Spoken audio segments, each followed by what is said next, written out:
கடாயை அடுப்பில் வச்சுட்டு 2 டேபிள் ஸ்பூன் அளவுக்கு தனியா எடுத்துருக்கோம்.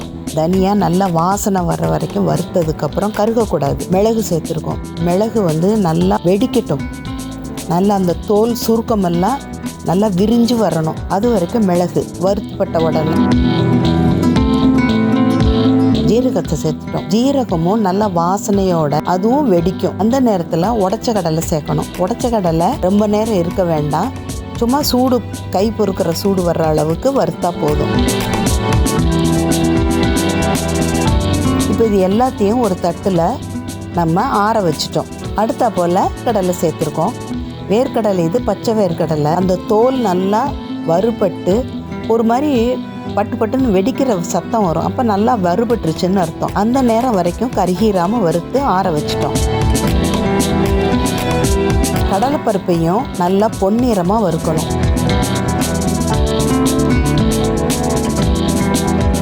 பாதி வறுபட்ட உடனே நம்ம இதோட தோல் உளுந்தம்பருப்பு சேர்க்க போகிறோம். பாதி அளவு தோல் உளுந்தம்பருப்பும் பாதி உருட்டு உளுந்தம்பருப்பும் நம்ம சேர்க்க போகிறோம். இல்லை தேவைப்படுறவங்க ஃபுல்லாகவே கருப்பு உளுந்தம்பருப்பாகவும் இல்லை வெள்ளை உளுந்தம்பருப்பும் சேர்த்துக்கலாம். நான் 2 சேர்த்து காட்டியிருக்கேன். இப்போ கொஞ்ச நேரம் வறுபட்ட உடனே பாதி வறுபட்ட உடனே வெள்ளை உளுந்தம்பருப்பை சேர்த்துருக்கேன்.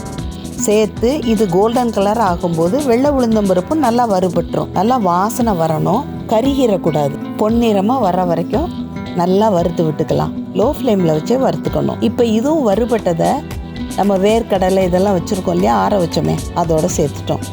இப்போ தேங்காய் துருவலை லோ ஃப்ளேமில் வச்சுட்டு நல்லா கோல்டன் கலர் வர்ற வரைக்கும் வறுத்துக்கலாம். 3/4 வறுபட்ட உடனே ஒரு கொத்து கருவேப்பிலை சேர்த்துட்டோம். கருவேப்பிலையும் நல்லா பொரிஞ்சு வரும். இப்போ அதையும் நம்ம ஆற வச்சிடணும். இது நல்லா ஆறணும். இந்த பொடிக்கு தேவையான அளவு அவங்கவுங்க குடும்பத்து காரத்துக்கு தகுந்தாப்புல மிளகாய் வத்தல் சேர்த்துட்டோம். நான் கொஞ்சம் உப்பில் இருக்க தண்ணி சத்து போகிறதுக்காக அதையும் சேர்த்து வறுத்துட்டேன். நமக்கு வறுக்கும்போது மிளகாய் வறுக்கும்போது கமராமலும் இருக்கும். ஆறுன எல்லாத்தையும் ஒன்றா சேர்த்து மிக்சியில் கொஞ்சம் கரகரப்பாக பொடிச்சு வச்சிடலாம். இது சாதத்துக்கு நெய் விட்டு சாப்பிட அவ்வளோ நல்லாயிருக்கும். இட்லி தோசைக்கும் சாப்பிட்டுக்கலாம். ஆரோக்கியமான ஆந்திரா ஸ்டைலில் ஒரு உளுந்தம் பொடி ரெடி.